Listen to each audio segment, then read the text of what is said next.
What does it mean to be successful? Winston Churchill once said that success is stumbling from failure to failure with no loss of enthusiasm. But that doesn't answer the question. Most quotes about success just kind of leave you walking away thinking, that's nice, but how does that help me with my finals? Believe it or not, success is defined in our society, or rather, the method for obtaining success is. If you think about it, around middle school age, we start getting questions like, hey, what college do you think you might be interested in? And then the question becomes, okay, what degree or programs are you looking at? And finally, the question evolves into, what career do you want? What job do you want after college? These are subtle hints encouraging us towards what is accepted as the model for achieving success. And the model works like this. Get an education through elementary, middle, and high school. Somewhere along the way, pick a college. Go to that college, pick a degree. Get your degree, graduate, at which point you'll likely be encouraged to look at master's degrees to put yourself above the other job candidates, because everybody has a degree these days.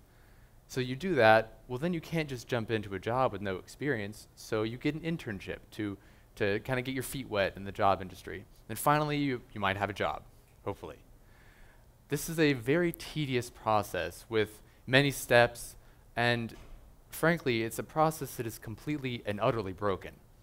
So the current model looks like this, and when you add in little things like major changes and co-ops, it looks like this.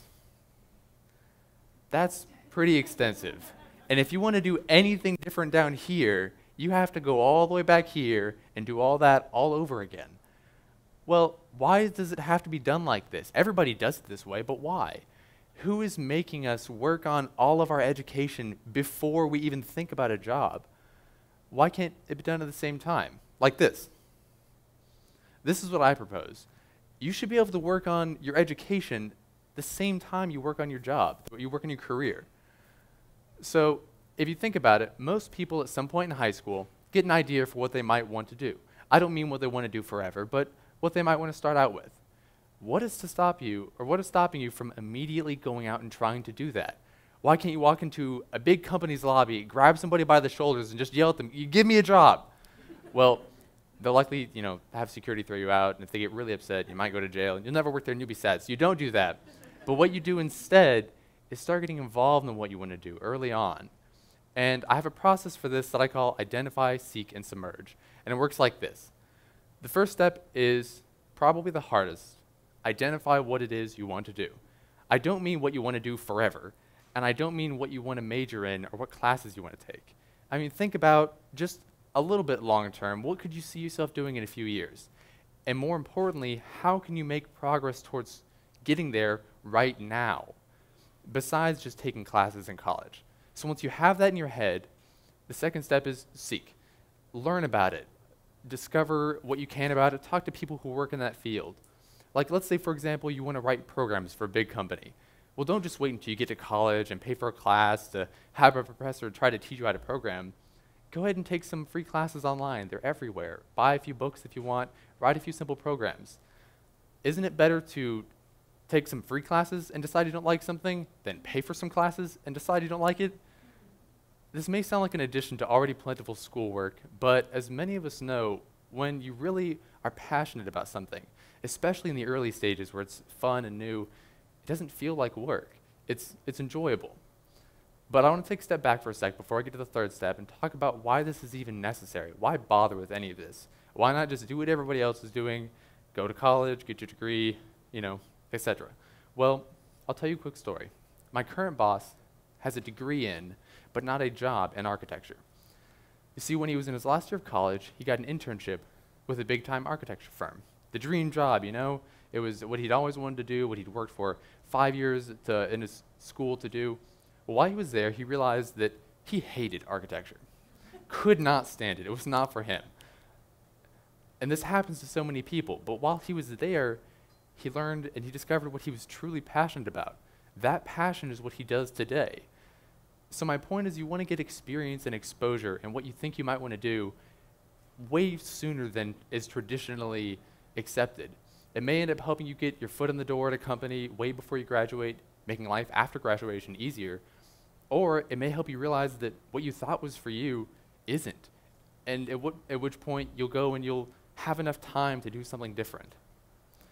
So the third part of the process, submerge, probably the cheesiest of the three. And it was pretty straightforward. So you have this new passion that you've discovered.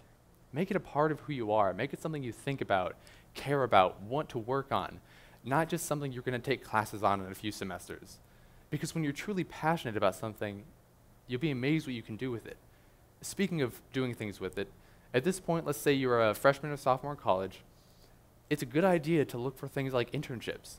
You don't have any of your major classes done yet, but that's fine. If you've been doing this and you've been learning about what you want to do, you're probably ready for an internship. It's not easy to do, but the whole point of this is to make progress towards what you want to do before you graduate. It's much sooner than when you graduate. But how do I know this is possible? Well, it's because that's what I did and what I've seen many others do. When I was in high school, I participated in a program called CDAT. It stands for Center of Design and Technology. Basically, we had these semester-long projects where we integrated technology and history and science, and it really gave us a feel for what these things, where they applied in the real world after school. Since then, the program has changed quite drastically, but the goal is still the same. Give kids an opportunity to explore things they wouldn't have ordinarily thought about or been able to pursue on their own. And through this program, I saw my peers get internships with local marketing firms, technology firms. I saw them awarded big scholarships for their projects, and I saw them make real money with the thing they were passionate about before they ever stepped foot in a college or had a degree. After about 9 months of convincing, I was able to get an internship with an engineering firm where I work as a part-time employee today. There's nothing special about us. We're not geniuses or anything. We were just a couple of kids sitting around going, hey, I wonder if I can convince this place to let me intern there for a little while. To us, the answer was always no until you ask. You'll never know unless you try. Sure, it's not commonly accepted or commonly done. That's why it's a good reason to go try to do it. The answer is always no until you ask. So go out and try. Identify, seek, and submerge. It's that easy to find yourself doing something you love far sooner than you ever would have thought. Imagine yourself graduating from college, 2 years in the field of your dreams already under your belt and on the way to a successful career. Or imagine yourself changing majors because you got your feet wet in what you thought you wanted to do, realize it's really not for you, and you're able to get out of that before it's too late. One final note.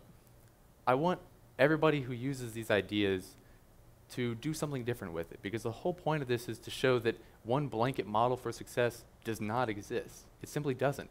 Society looks at it like it does, but it doesn't. So take these ideas and this process and take your passions and do something great with them.